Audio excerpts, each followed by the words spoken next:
3 semaines sans faire de vidéo, yes. Et la plupart d'entre vous vont me dire, mais Jaeko, qu'est-ce qui se passe? La famille, vous le savez, bah peut-être vous le savez pas, mais la plupart d'entre vous le savent, que j'ai eu un nouveau-né justement, c'est mon troisième gosse, c'est un garçon, il s'appelle Shadi, voilà, maintenant vous savez tout.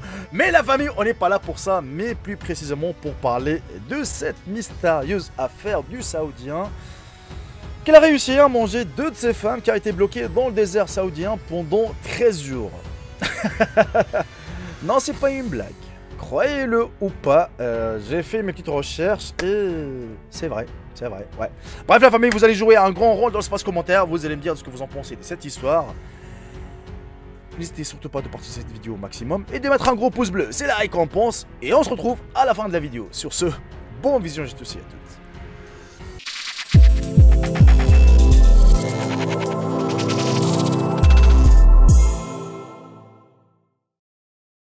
Un Saoudien et 2 de ses 4 femmes ont miraculeusement survécu après un tragique accident de voiture qui les a laissés coincés dans la chaleur accablante du désert saoudien pendant plus de 13 jours.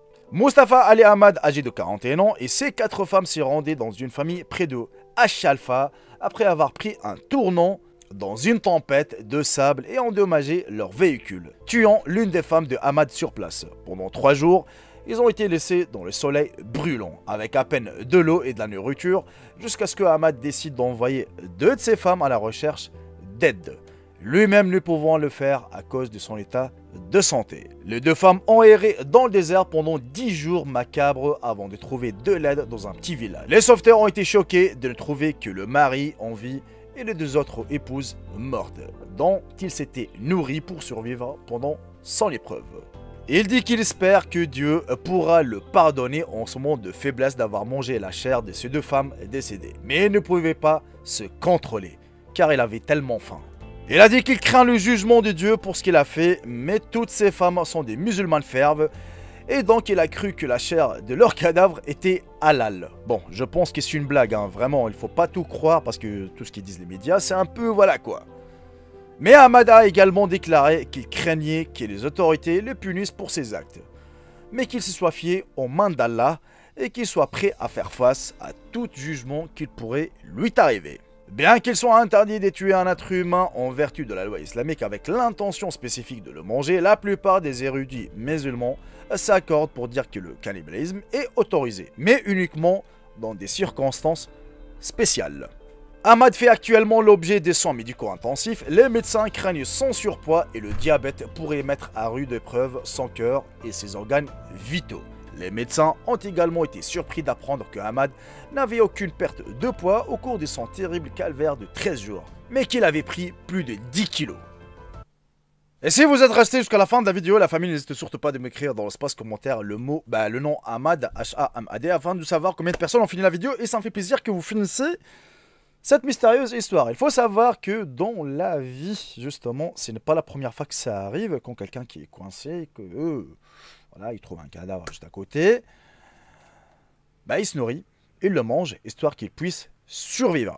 Est-ce que vous connaissez aussi l'histoire de Moby Dick? L'histoire de Moby Dick, c'est déjà arrivé qu'un capitaine de bateau était coincé en plein mer avec quelques cadavres, ben, elle était obligée de manger ses collègues afin de survivre. Oui, c'est question... C'est horrible, c'est terrifiant, je sais. C'est choquant, mais je sais pas. Je vous pose justement la question. Si vous vous retrouvez coincé dans le désert ou en plein mer et que vous n'avez pas le choix, vous avez soif, vous avez faim et vous trouvez quelqu'un qui est juste devant vous, qui est mort justement, vous avez tous les moyens pour cuire, pour faire des saucissons, pour faire tout ce que vous voulez, du méchoui, de... Vous le faites ou pas? C'est là où on se pose la question. Surtout que le Saoudien était bloqué en plein désert. Et il n'avait pas le choix. Je sais que c'est très très dur de le penser. Moi personnellement, je ne sais pas comment je vais réagir sur place. Je pense le faire. Peut-être non. Je pense pas le faire. Peut-être oui.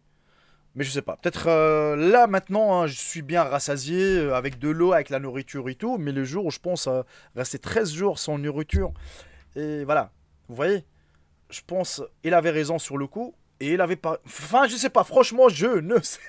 je ne sais absolument rien du tout. C'est à vous de me dire, la famille, dans l'espace commentaire, voilà, vos avis. Concernant mon absence, vous le savez, hein, comme j'ai dit, j'avais un nouveau-né, la famille, depuis le 3 juillet. Et depuis, ben, écoutez, madame est restée 4 jours à l'hôpital.